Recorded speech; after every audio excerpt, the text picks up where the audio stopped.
అంగన్వాడీలకు AP ప్రభుత్వం shock ఇచ్చింది. అయితే దాదాపు నెల రోజుల నుంచి అంగన్వాడీలు జీతాలు పెంచాలని చెప్పేసి ఏపీ ప్రభుత్వంపై ఒత్తిడి తెస్తూ ఉన్నారు. దానికి సంబంధించి విధులను కూడా బహిష్కరించి ధర్నాలు చేస్తున్నారు. ఈ నేపథ్యంలో ఇప్పటికే దాదాపు 4-5 సార్లు ప్రభుత్వం చర్చలు జరిపినప్పటికీ వాళ్ళు వినకపోవడంతో ప్రభుత్వం కీలక నిర్ణయం తీసుకుంది. ఎవరైతే విధుల్లో చేరలో వారిని ఉద్యోగాల నుంచి తొలగిస్తామంటూ కూడా ప్రభుత్వం ఇప్పటికే తెలిపింది. అయితే ఎస్మా కూడా ప్రయోగిస్తాము, దానికి సంబంధించి ఉద్యోగాలు ఎవరైతే పార్టిసిపేట్ చేయాలో వారి ప్లేస్ లో వేరే వాళ్ళని తీసుకుంటామంటూ కూడా ఇప్పటికే సజ్జల రామకృష్ణారెడ్డి కానివ్వండి, అలాగే ప్రభుత్వానికి సంబంధించి సలహాదారులు కూడా చెప్తూ వస్తున్న నేపథ్యంలో అంగన్వాడీలు మాత్రము వాళ్ళ పట్టుని ఎక్కడా కూడా విడవని పరిస్థితి కనబడుతుంది. ఖచ్చితంగా ఈసారి ఎలాగైనా జీతాల గురించి కానివ్వండి, వాళ్ళకి రావాల్సిన బెనిఫిట్స్ ఏవైతే ఉంటాయో వాటన్నిటిని కూడా అమలు చేయాలని చెప్పేసి ప్రభుత్వంపై ఒత్తిడి తీసుకొస్తూ ఉన్నారు.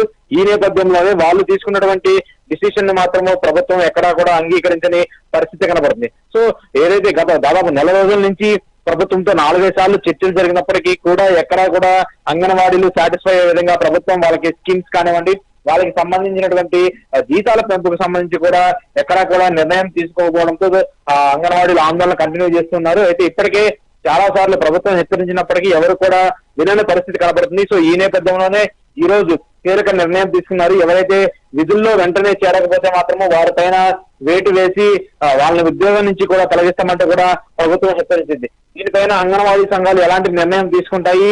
ఎందుకంటే మరికొద్ది నెలల్లో ఎన్నికలు జరగబోతున్నటువంటి నేపథ్యంలోనే అంగన్వాడీలు కూడా ప్రభుత్వ దాంతో కీలక పాత్ర పోషించబోతున్నారు కాబట్టి ఎవరు ఎలా ఉండబోతుంది అనే దాని పైన కూడా ఒక నిర్ణయం రావాల్సి ఉంది. సో ఏదేమైనప్పటికీ అంగన్వాడీల పైన తీసుకున్నటువంటి కొంత ఈ విచారణ మాత్రము ప్రతిపక్ష పార్టీలు అదునుగా తీసుకొని ప్రభుత్వం పైన కూడా విమర్శలు చేస్తూ కనిపిస్తూ ఉన్నాయి. సో ఓవరాల్ గా మాత్రము అంగన్వాడీల పైన మాత్రము ప్రభుత్వం తీసుకున్నటువంటి నిర్ణయం మాత్రము కొంత సస్పెన్స్ గా ఉంది.